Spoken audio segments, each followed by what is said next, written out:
안녕하세요. 가이드 투 세컨드 라이프입니다. 오늘은 묵상을 공유하고 싶습니다. 내용은 증인, 예수 그리스도의 증인, 그리고 사도행전 1장 8절에 권능을 받고 예루살렘과 온 유대와 사마리아와 땅끝까지 이르되 증인이 되리라 하시니라. 이 말씀에 대해서 제가 묵상한 바를 남겨두고자 합니다. 이것은 다른 사람이 들을 수도 있지만 나의 후손에게, 또는 내가 나중에 나이 들고 병들어서 치매가 왔을 때 나의 이 신앙이 기억이 나지 않을 때, 나의 묵상이 온전하지 않을 때 이것을 다시 듣고 다시 회복하기 위함입니다. 말씀드리겠습니다. 증인이라는 법률적인 용어는 증언하는 사람일 수도 있어요. 그런데 그리스도인 관점에서, 기독교 관점에서 성경을 정말 최소한 30번 정도 읽고 고민한, 물론 다른 분들은 100번 이상 읽은 분들만 있어요. 그런데 제가 아무리 생각해도 증인은 사람이 아닙니다. 증언하는 사람이라는 뜻이 아니에요. 그 성경에서 하나님께서 의도하신 정의는 그런 뜻이 아니라고 저는 생각합니다. 그럼 무슨 뜻이냐? 증거를 가지고 있는 사람. 무슨 증거를 가지고 있어요? 예수 그리스도의 증거를 가지고 있는 사람. 딱 그 수준이에요. 그러니까 우리가 예를 들어서 옛날에 어떤 하인을 시켜서 심부름을 보낼 때 얘야 이 증표를 가지고 가서 그 마을 동네에 가는 누구누구에게 이걸 전해 주어라, 또는 네가 무슨 일을 할 때 다른 사람들이 너에게 태클을 걸거나 네가 무슨 권리로 그렇게 하냐 그러면 이 증표를 보여주어라. 예를 들어서 그렇게 하는 거예요. 그럴 때 그 사람이 증거 자체가 될 수는 없어요. 증표 자체가 될 수는 없다고요. 왜냐하면 그 사람의 신분은 뭐예요? 심부름꾼이에요. 그러면 그 사람이 문제가 아닌 거죠. 그 사람이 무엇을 지금 소유하고 있느냐, 그 사람이 지금 무엇을 가지고 있느냐, 그게 그 사람을 지금 정체성을 나타내는 거죠. 이해가 되셨나요? 그럼 이제 기독교적인 용어, 제가 묵상한 바를 말씀을 드릴게요. 내가 예수 그리스도를 믿고 새 사람이 되었어요. 그러면 성경에서는 나를 증인이 된다, 예수 그리스도의 증거를 가진 자, 예수 그리스도의 증인이다, 이렇게 해줘. 그러면 이게 뭐예요? 이때까지는 예수님은 이런 분입니다 라고 내가 증언해야 된다 라고 생각하는 거예요. 내가 예수 그리스도의 그 이름에 먹칠하지 않기 위해서 내가 행동을 조심하고, 내가 그런 능력을 보여줘야 되고, 내가 기도의 모범을 보여줘야 되고, 다 그렇게 생각해요. 그렇게 해서 나를 보고 하나님을 찾아올 수 있도록, 그렇게 대부분 생각해요. 물론 그게 그렇게 행동하는 게 나쁜 건 아니에요. 그렇게 행동하는 게 나쁜 건 아닌데, 엄밀히 말하면 그건 월권행위예요. 그러니까 그런 행동을 하지 말라는 뜻이 아니라 내가 증인이다 라고 생각하는 것 자체가 월권이라, 그런 뜻이죠. 조금 이해가 되실지 모르겠네요. 자, 그러면 다시 말씀드릴게요. 내 안에 누가 계시죠? 하나님은 보좌에 계시죠. 예수 그리스도는 어디 계세요? 하나님 우편에 계신다고 그랬죠. 자, 그러면 나는 누구와 함께 있죠?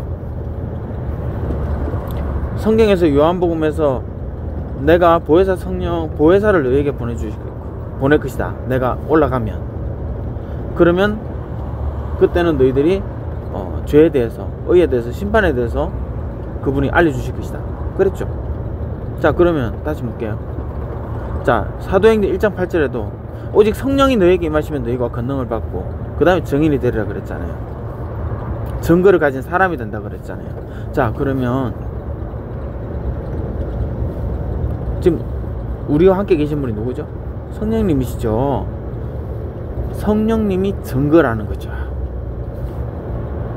성령님이 증거라는 거죠.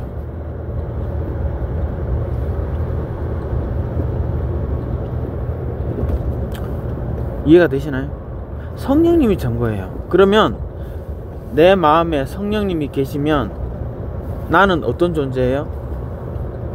성령님이라는 예수 그리스도의 증거 되신 분이 나에게 있는 그 사람, 그 증거 되신 분과 함께 있는 사람, 그래서 증인이다 라고 저는 생각을 하게 되었어요. 그러니까 내가 증언해야 된다, 그게 아니죠. 나는 뭐예요? 통로예요. 어떤 통로예요? 성령님이라고 하는 예수 그리스도의 증거를 가지신, 하나님의 창조주이신 증거를 가지신, 부활의 증거를 가지신, 죄사함의 증거를 가지신, 정결케 하시는, 치료하시는 증거를 가지신, 목자가 되시는 증거를 가지신, 말씀의 증거를 가지신 그분의 나는 뭐라고요? 통로다. 저는 그렇게 생각을 합니다. 그러면 어떻게 살아야 돼요? 성령님께 집중해야죠. 말씀에 집중해야죠. 성령님께서 나에게 무슨 말씀하는지, 그 통로라고 그랬으니까. 자, 설명을 다시 드리겠습니다. 우리가 보통 증인 그러면, 법정에서 증인 그러면 증언하는 사람, 자기의 본 것을, 자기가 겪은 것을 증언하는 사람을 증인이라고 그래요. 그렇죠? 그런데 성경에서는 사람이 증인이라고 하면 증언하는 사람이라는 그런 뜻이라기보다는 증거를 가지고 있는 사람, 징표를 가지고 있는 사람 이라고 저는 생각을 한다는 거죠. 자, 그러면 요거에 관련해서 우리 요한계시록에 보면 짐승에게 표를 받고 경배하고 뭐 그럴 때 뭐 그런 여러 가지 징표들이 나올 때 이런 말이 있죠. 두 증인이 하늘을 닫아서 1260일 동안 뭐 비가 오지 못하게 하고 뭐 하늘에서 불이 내려서 이제 그런 얘기가 있죠. 얘기를 지금 찾아봐야 되겠지만, 자, 그러면 거기서 두 증인 그러면 증인이 두 명이다 라는 뜻일까요? 물론 저는 그걸 실제로 모르기 때문에 증인이 두 사람일 수도 있어요. 일 수도 있습니다. 가능성을 열어놓는 거예요. 그런데 또 다른 것을 저는 예전에 생각을 했어요. 뭐래요? 두 개의 증거를 가진 사람,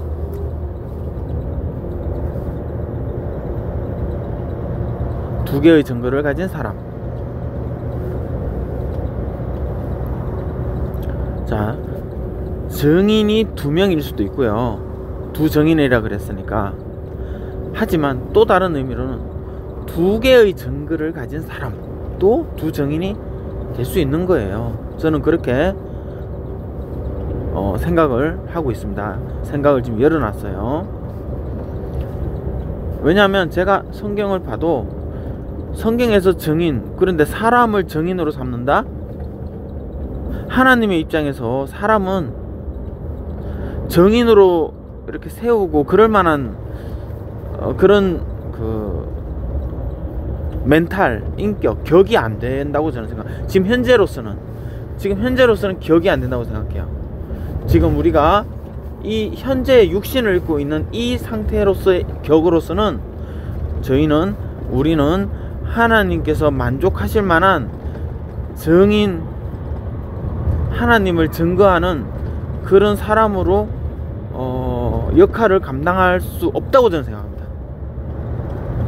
지금 우리가 이 육체를 가지고 있는 상태에서 우리가 할 수 있는 거는 하나님을 바라보는 것, 예수 그리스도의 죄사함을, 그 다음에 이것을 하나님께서 계획하시고 실현하신 예수 그리스도, 그리고 성령님께서 나에게 오셔서 이것을 감동시키시고 믿음이 생기도록 해주신 것에 대한 감사와 찬송, 그리고 그 성령님께서 나와 함께 계셔서 하나님의 나라까지 인도될 때까지 내가 그분이 나에게서 떠나지 않도록 내가 하나님을 기쁘시게 하는 그런 하나님의 성품의 통로가 되는 것.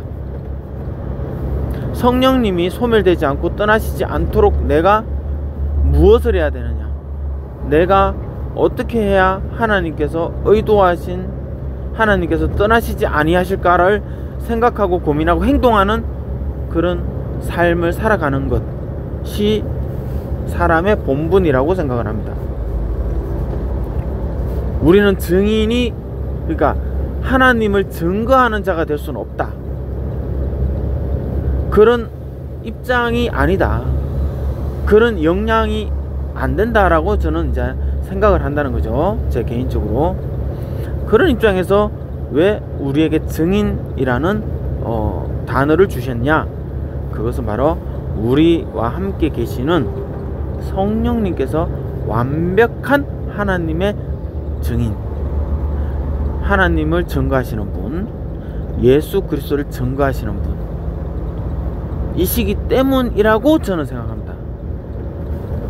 오직 하나님의 영만이 하나님을 온전히 아실 수 있고요, 오직 하나님의 영만이 예수 그리스도를 온전히 아실 수 있기 때문에 그분만이 유일한 증인이라고 저는 생각합니다. 그래서 나는 어떤 존재냐? 하나님의 증거, 예수 그리스도의 증거를 가지고 계신 그 하나님의 영, 하나님의 증거 되시는 분, 성령님께서 나와 함께 계시기 때문에 증거를 가지고 있는 사람, 징표를 가지고 있는 사람이라는 뜻에서 나는 증인이다. 내가 증언하는 역할을 할 수는 없다. 나는 그런 역량이 안 된다. 나는 그런 격이 지금 안 된다. 나중에 부활의 몸을 입고 나서는 몰라도 지금 나는 아니다. 만약에 내가 증인, 그런 증언한다라는 그런 위치에 있다라고 내가 생각하는 순간 그거는 뭐라고요? 내가 성령님의 자리에 있는 것과 같다라는 나는 생각을 해요. 물론 많은 논란의 여지가 있을 수 있습니다, 신학적으로. 그런데 아무리 생각해도 사람은 하나님을 증거할 수가 없습니다. 그런 격, 그런 멘탈, 그런 그런 그릇 자체가 아니에요. 그릇 자체가 지금은 아니에요. 지금 현재 육체로는 저는 그런 증언한다, 하나님을 증언한다는 그 말 자체가 맞지 않다고 생각합니다. 그래서 나는 어떤 존재인가에 대해서 아까 말씀드린 것처럼 우리는 하나님을 찬미하고 찬양하고 하나님을 공경하고 하나님의 죄사함과 하나님의 이 영생의 선물, 이런 죄사함의 선물 계획들에 대해서 우리가 놀라워하고 찬양하고 기뻐하고, 또 앞으로의 환난과 고난 중에라도 우리에게 영생을 예비하시고 죄사함을 예비하신 예수 그리스도, 그리고 하나님의 이 영생의 선물을 소망하면서 살아가는 존재지, 우리가 하나님을 설명한다, 하나님을 존재를 설명한다, 하나님의 존재를 증명한다, 그거는 조금 월권행위라고 저는 생각을 합니다.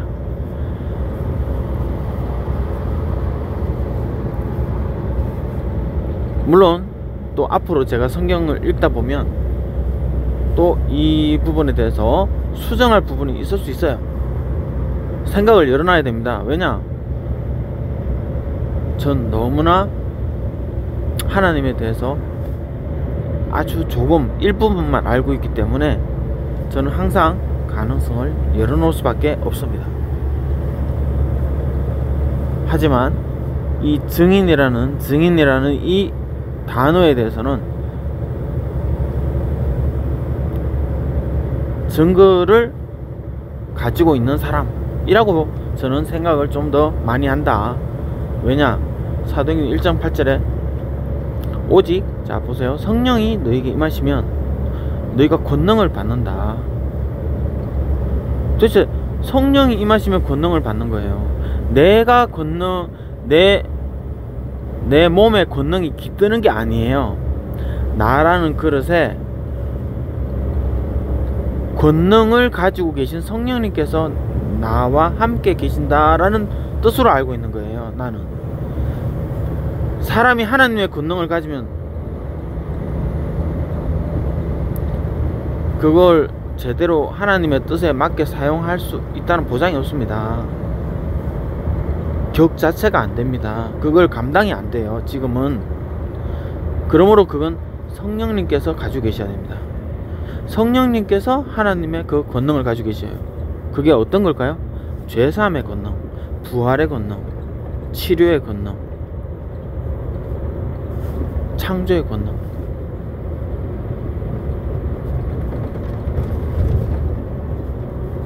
이런 것들의 권능이죠.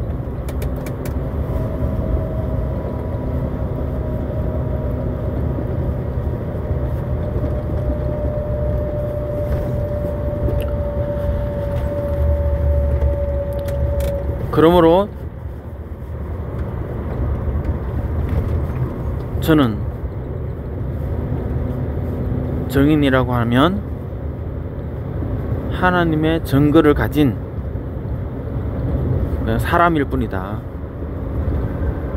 중요한 것은 무엇이냐? 내가 증거하냐? 아니다. 나는 증거하는 자가 안 된다. 나는 그냥 증거를 가지고 있고, 이 증거가 이 하나님의 영이신, 이 살아계신 운동하시는 이분이 또 다른 사람에게 흘러가서 그 사람을 살릴 수 있는 이 성령님이 흘러가는 통로로 쓰임받는 존재다. 나는 이 성령님이 다른 사람들에게 흘러갔으면 좋겠고, 그러기 위해서 내가 이 증거가 흘러가는 곳마다 살아나는, 요한계시록에 나오죠? 성전에서 흘러나온 물이 가는 곳마다 나무의 잎사귀와 나무의 열매를 내게 하고, 그거 잎사귀는 만국을 치료하는 것이 된다고요. 그랬죠? 누가요? 내가요? 아니요. 성령님께서. 나는 뭐라고요? 나는 물길입니다. 물길. 성령님께서 흘러가는 그 길, 통로.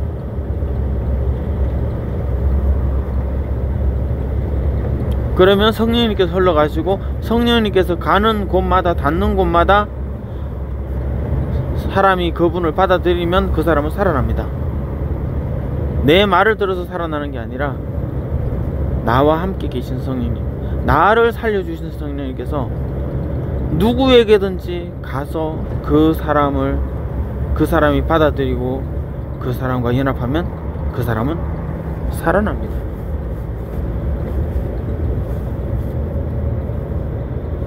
왜냐?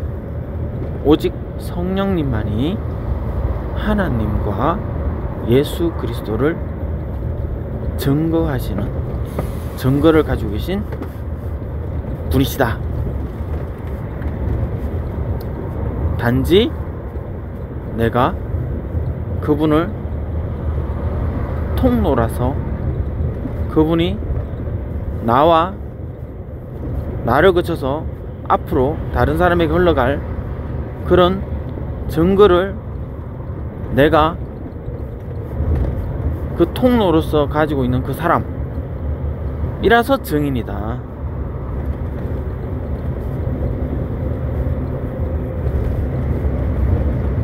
그렇게 생각합니다.